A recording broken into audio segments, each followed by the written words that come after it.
Signification du mot guerre, lutte armée entre plusieurs pays, peuples.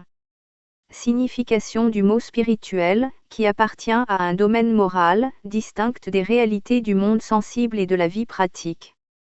Revenons à la création du monde pour comprendre comment les choses ont été mises en place par Dieu. Au commencement, Dieu créa les cieux et la terre était informe et vide, il y avait des ténèbres à la surface de l'abîme, et l'Esprit de Dieu se mouvait au-dessus des eaux. Genèse 1, 1.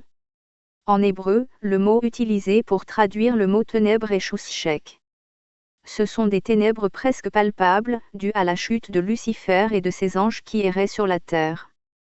Car avant d'être le diable, il était un ange protecteur au ciel. Te voilà tombé du ciel, astre brillant, fils de l'aurore. Tu es abattu à terre, toi, le vainqueur des nations. Tu disais en ton cœur, je monterai au ciel, j'élèverai mon trône au-dessus des étoiles de Dieu, je m'assiérai sur la montagne de l'assemblée, à l'extrémité du septentrion. Je monterai sur le sommet des nues, je serai semblable au Très-Haut. Mais tu as été précipité dans le séjour des morts, dans les profondeurs de la fosse. ESC 14h12. Lucifer, qui veut dire « porteur de lumière », a été chassé du ciel et dans sa chute il emporta un quart des anges avec lui. Apocalypse 12, 4. Séparés de la gloire de Dieu, les anges devinrent des démons et Lucifer le chérubin protecteur Satan, qui veut dire adversaire ou ennemi. Ce combat mené par Satan et ses anges dure depuis des milliers d'années, dès que l'homme fut créé, le diable avait pour but de le détruire. Pourquoi ? Parce que Dieu a créé l'homme pour qu'il soit auprès de lui, dans sa présence, protégé, fortifié par le Seigneur, mais tout de suite Satan a voulu faire perdre sa crédibilité à la parole de Dieu et ainsi faire désobéir l'homme pour qu'il se détourne de Dieu. Le serpent était le plus rusé de tous les animaux des champs que l'Éternel Dieu avait fait. Il dit à la femme, Dieu a-t-il réellement dit, vous ne mangerez pas de tous les arbres du jardin. Genèse 3, 1. Après sa chute, l'homme fut séparé de Dieu à cause du péché. Qui veut dire manquer le but. Cette désobéissance a provoqué l'autorisation légale à Satan de gouverner sur cette terre et de faire ce qu'il veut car l'homme venait de lui léguer l'autorité que Dieu lui avait donnée pour dominer sur cette terre.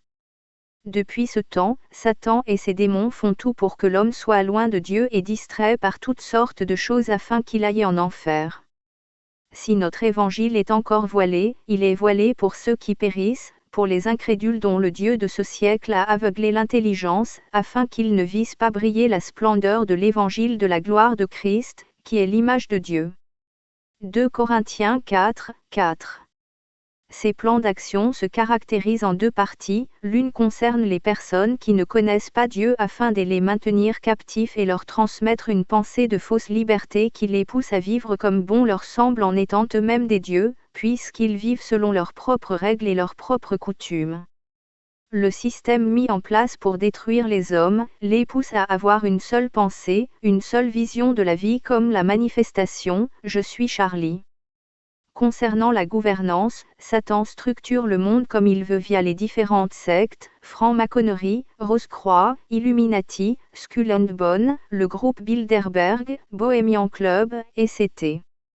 La parole de Dieu en parle puisque quand Jésus-Christ a été tenté dans le désert le diable lui dira, l'ayant élevé, lui montra en un instant tous les royaumes de la terre, et lui dit, je te donnerai toute cette puissance, et la gloire de ces royaumes, car elle m'a été donnée, et je la donne à qui je veux.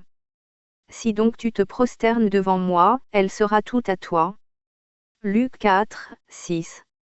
Aujourd'hui aucune instance publique est reconnue et neutre, tous ont fait allégeance au diable pour avoir la gloire de ce monde. Son deuxième plan d'action concerne les chrétiens, ceux qui gardent le témoignage de Jésus-Christ.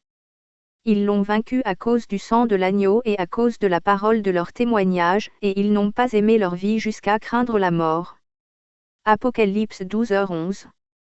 Satan fera tout pour détruire les chrétiens, pourquoi ? Parce que la terre entière est sous sa domination, et il fut précipité, le grand dragon, le serpent ancien, appelé le diable et Satan, celui qui séduit toute la terre, il fut précipité sur la terre, et ses anges furent précipités avec lui. Apocalypse 12, 9. Seuls les chrétiens qui marchent avec Jésus-Christ sont hors de sa portée. Voilà pourquoi de plus en plus de lois antichrist sont votées, voilà pourquoi aussi, l'apostasie est dans l'Église et que le système du monde est entré dans l'Église de ce siècle et que la persécution s'accroît de jour en jour. Satan et les chrétiens, car c'est le seul peuple qui ne peut pas détruire car Jésus-Christ est Dieu. Mais si nous ouvrons des portes, à cause du péché, à cause de la désobéissance, il aura accès à notre vie car comme Adam et Ève étaient sous la protection de Dieu dans l'obéissance, dès leur chute Satan a commencé à tout faire pour les détruire. Nous sommes dans un temps où les démons sont enragés pour détourner les chrétiens de la vérité et ainsi les faire vivre dans la distraction. La parole de Dieu n'a jamais changé, Dieu est fidèle à sa parole, mais pourquoi les chrétiens deviennent semblables aux péants ? Pourquoi l'orgueil, les murmures, l'amour des choses de ce monde sont dans nos cœurs? Repentons-nous, Satan fera tout pour nous sortir du plan de Dieu pour nos vies. Nous sommes dans une guerre face à une armée qui n'a plus rien à perdre car leur jugement a déjà été scellé. Et le diable, qui les séduisait, fut jeté dans l'étang de feu et de soufre, où sont la bête et le faux prophète. Et ils seront tourmentés jour et nuit, au siècle des siècles. Apocalypse 20h10. Soyons prêts, Jésus-Christ revient.